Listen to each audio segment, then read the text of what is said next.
Hello friends, welcome to learn computer academy.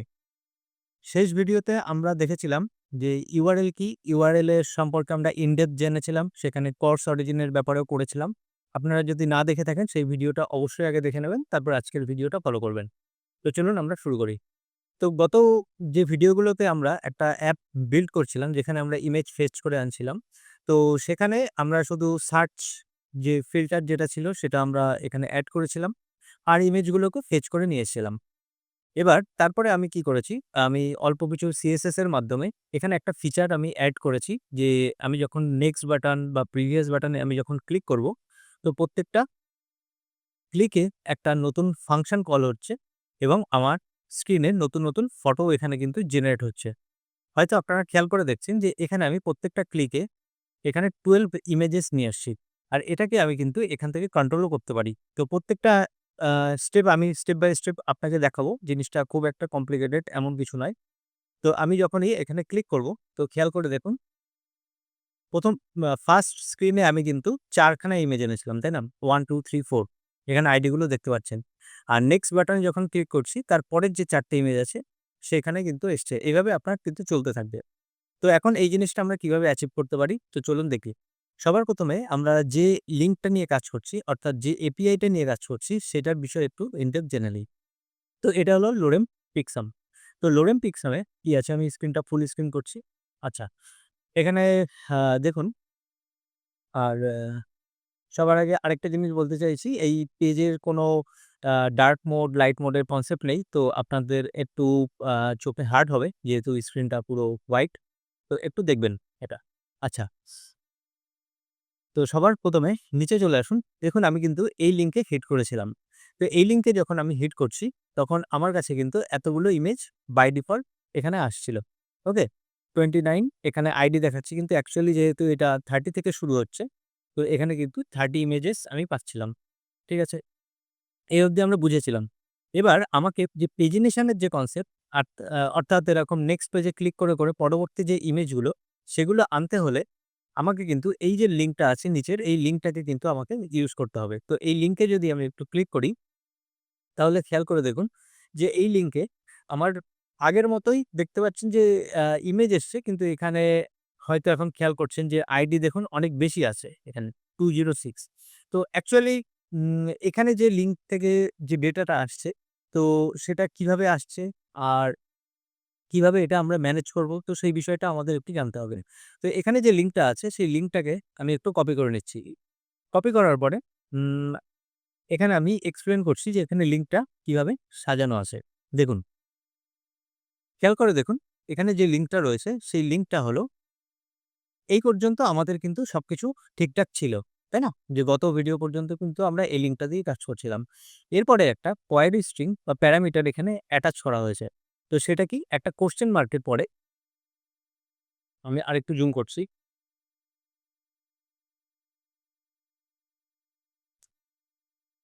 খেয়াল করে দেখুন, একটা কোয়েরি স্ট্রিং এর এখানে সিম্বল রয়েছে মানে কোয়েশ্চেন মার্ক। তারপরে রয়েছে এখানে page equals to 2 and limit equals to 100। তো আমরা বলছি যে আমার সেকেন্ড পেজ চাই এবং সেই পেজে ১০০ টা ইমেজ চাই।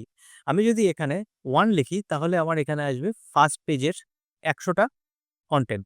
আমি যদি এখানে লিখি যে ফার্স্ট পেজের ১০ টা কনটেন্ট চাই, মানে ১০ টা আমার ডেটা চাই, তাহলে আমাকে এখানে লিখতে হবে 10। আমি যদি এখানে লিখি যে আমার সেকেন্ড পেজের ১০ টা ইমেজ চাই, তাহলে আমাকে এভাবে লিখতে হবে। অর্থাৎ এই যে পুরো যে কোয়েরি প্যারামিটার যেটা রয়েছে এটাই কিন্তু আমার পেজিনেশন এর যে কাজটা সেই অ্যাক্সেস করতে কিন্তু এটা আমাকে সাহায্য করছে। অর্থাৎ পেজ 1 ইকুয়ালস টু আমি যেটা লিখছি মানে যে নাম্বারটা এখানে প্লেস করছি, সেই নাম্বারটাকে আমাকে ম্যানিপুলেট করতে হবে এবং আমি যদি লিমিট চেঞ্জ করতে চাই তাহলে সেটা আমাকে ম্যানিপুলেট করতে হবে। তো এখন যদি আমরা এই লিঙ্কটাকে ডায়নামিক্যালি ক্রিয়েট করতে পারি এবং এই নাম্বার জাস্ট এই 2 আর এই 10 এই নাম্বারগুলোকে যদি আমরা চেঞ্জ করতে পারি তাহলে কিন্তু আমরা পেজিনেশন এর কনসেপ্টটা বানিয়ে ফেলতে পারবো। এখন আমি লিমিট নিয়ে আ এখানে ইনভলভ হচ্ছি না। এখানে লিমিট নিয়ে আমি ডিসকাস করছি না।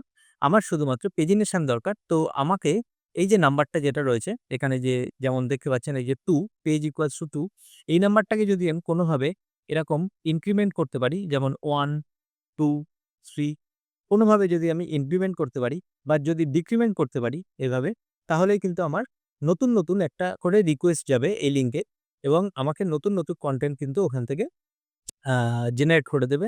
অর্থাৎ আমি ফেচ করে নিয়ে আসতে পারবো। তার মানে আমাদের মেইন ফোকাস হওয়ার কথা এই নাম্বারটা। ওকে? তো সেটা আমরা কিভাবে ইউজ করব? তো চলুন দেখি।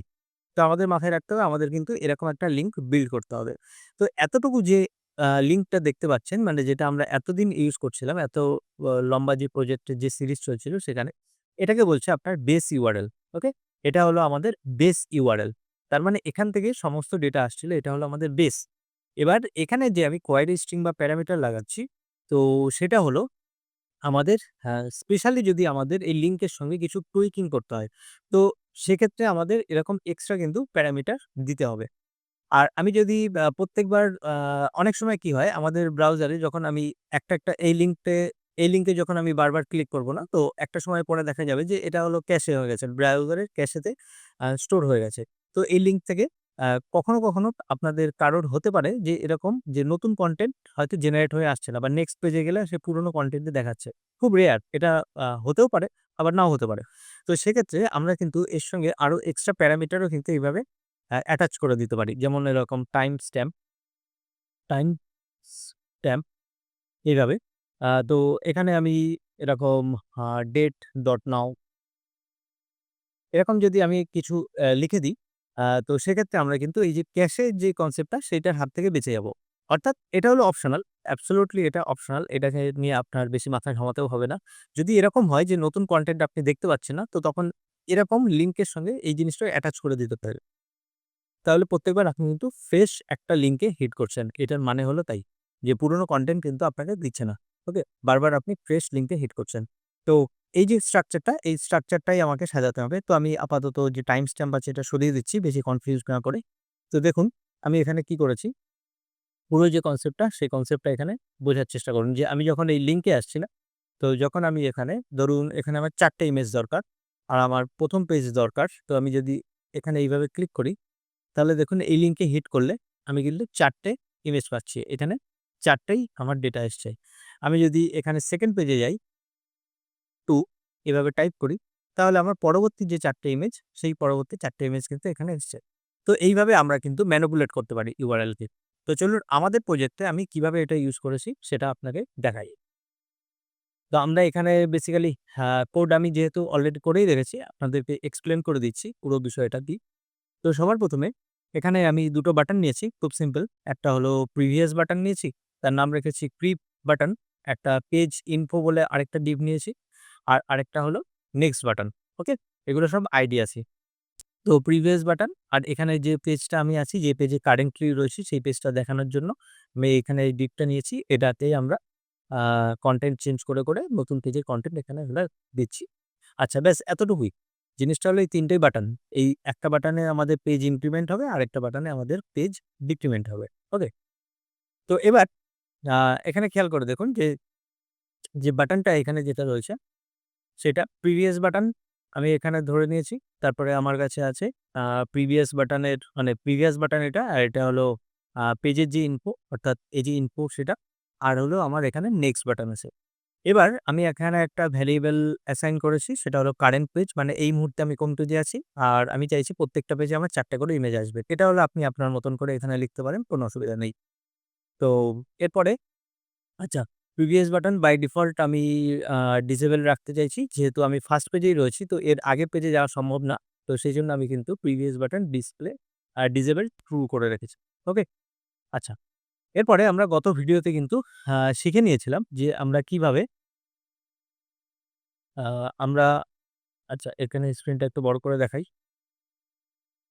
গত ভিডিওতে আমরা কিন্তু আ গত একটা ভিডিওতে অ্যাসিং টার্গেটের কনসেপ্ট আমরা পুরোপুরি পড়ে নিয়েছি। তো এখানে আমি খুব বেশি আর এক্সপ্লেইন করছি না। আপনাদের যদি জানা না থাকে সেই ভিডিওটা কাইন্ডলি দেখে নেবেন। তো এখন একটা ফাংশন আমি ক্রিয়েট করেছি যে ফেচ ইমেজেস আর সেখানে একটা ভ্যারিয়েবল পাস করছি পেজ। এবার আমি যে লিঙ্কে আমি ক্লিক করতে চাইছি তো ফেচ এর উপরে যে আমার এপিআই মানে হলো বেস ইউআরএল এই যে আমার সেই বেস ইউআরএলটা এখানে রয়েছে। এই যে বেস ইউআরএল এটার সঙ্গে আমার কোয়েরি স্ট্রিং। খেয়াল করছেন? এই যে পেজ। আচ্ছা আমি এই লিঙ্কটাকে এখানে নিয়ে আসছি। আপনাদের দেখতে সুবিধা হবে। তাহলে কন্ট্রোল এক্স খেয়াল করে দেখুন আমি এই লিঙ্কটাকে এরকম ক্রিয়েট করার চেষ্টা করেছি। এই পর্যন্ত হলো আমাদের বেস ইউআরএল। সেটা এখানে আছে। আমাদের এই যে বেস ইউআরএলটা রয়েছে। তারপরে কোয়েশ্চেন মার্কের পরে পেজ ইকুয়ালস টু সামথিং। তো পেজ ইকুয়ালস টু পেজ মানে আমরা এখানে পাস করব যে আমার যে ভ্যালুটা দরকার সেটা, এবং লিমিট ইকুয়ালস টু লিমিট মানে আমরা যে লিমিটটা এখানে পাস করছি। তো আমার কিন্তু স্ট্রিং রেডি হয়ে গেছে। এটা কিন্তু এখন ডাইনামিক স্ট্রিং হয়ে গেছে। ওকে? এখন যদি রেসপন্স যদি ওকে না হয়, মানে আমি যদি কোনো রেসপন্স না পাই, তাহলে আমরা একটা নতুন এরর থ্রো করছি। সেটা কি ধরনের এরর? সেখানে এটা প্রিন্ট হচ্ছে কনসোলে। ওকে। আচ্ছা। এবার সেই এররটা যে এখান থেকে প্রিন্ট হয়ে যাবে। এরপর আমরা রেসপন্স এখানে দেখতে পাচ্ছি, ডেটা আমরা পাবো সেটা আমরা অলরেডি দেখে নিয়েছি। বহুবার আমরা এটা প্র্যাকটিস করেছি যে JSON এর যে রেসপন্সটা আসে সেটাকে JSON এ কনভার্ট করতে হয়। তারপরে যে image data equals to data. তো লাস্ট যে ভিডিওগুলোতে আমি এনালাইজ করেছিলাম যে প্রত্যেকটা জিনিস যে কিভাবে কাজ করছে। তো সেই কোডটাই সেম টু সেম সেই কোডটাই এখানে কিন্তু আছে। কিন্তু জাস্ট একটা ফাংশনে কনভার্ট করেছি, সেটা হলো অ্যাসিঙ্ক অ্যাওয়েট। তারপর আমার রেন্ডার ইমেজ হচ্ছে, এবং প্রত্যেকটা ক্লিকে আমার এই বাটনের যে স্টেটটা সেটা হলো আমার আপডেট করতে হবে। তো এই বাটনের স্টেটটা এখানে কি আছে, মানে এই যে লাইনটা, এই লাইনটা এই মুহূর্তে অতটাও ইম্পোর্টেন্ট না।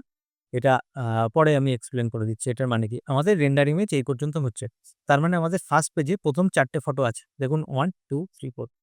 আচ্ছা, ৪ টে ফটোর পরে আমি এখানে ফেচ যে ইমেজ, মানে এই যে ফাংশনটা যেটা, সেটাকে আমি কল করে দিয়েছি যাতে আমার এই ইমেজগুলো ফার্স্ট টাইম রেন্ডার হয়ে যায়। মানে ফার্স্ট টাইম রেন্ডার হয়। আচ্ছা।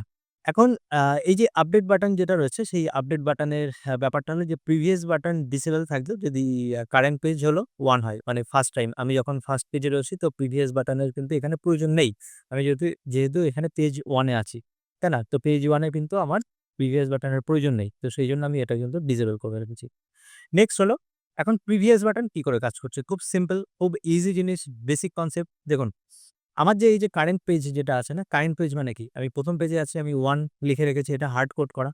তো এখন আমি যদি এই নাম্বারটা এখানে পাস করি, তার মানে কি? এই যে পেজ যেটা, এখানে যদি আমি একটা ভ্যারিয়েবল পাস করি, দেখুন এখানে কারেন্ট পেজ রয়েছে না? এই কারেন্ট পেজ মানে হলো আমি এই যে ১ম পেজ। মানে হলো আমি এখানে 1 পাস করেছি। ঠিক আছে? এখানে আমি যখন 1 পাস করছি, তো এই 1 টা কিন্তু এখানে যাচ্ছে। খেয়াল করছেন? আমার কিন্তু এখানে রেজাল্ট আসছে। তার মানে আমরা এই যে আর্গুমেন্টটা দিচ্ছি, সেই আর্গুমেন্টটা এখানে এসে বসছে পেজ 1 এ, এবং সেই পেজ 1 কিন্তু, মানে এই 1 টা কিন্তু এখানে এসে বসছে, তখন ফার্স্ট পেজ কল হচ্ছে। আমি যদি এখানে 2 লিখি, আমি যদি এখানে 2 পাস করি, তাহলে আমার কিন্তু সেকেন্ড পেজ আসবে। ওকে? তো দেখছেন এখানে কিন্তু আইডি 5 মানে হলো আমার সেকেন্ড পেজের ইমেজ আসছে। তো সামহাউ আমরা যদি এই কারেন্ট পেজের এই নাম্বারটাকে যদি ইনক্রিমেন্ট বা ডিক্রিমেন্ট করতে পারি, তাহলে কিন্তু আমাদের প্রবলেম সলভ হয়ে যাচ্ছে। তাই না? তো সেইজন্য খেয়াল করে দেখুন, এই যে কারেন্ট পেজ যেটা আছে, অর্থাৎ এই যে ভ্যারিয়েবলটা, এই ভ্যারিয়েবলটার ভ্যালুটাকে আমরা চেঞ্জ করতে চাইছি। এটা খুব ইজি। তো সেটা কি?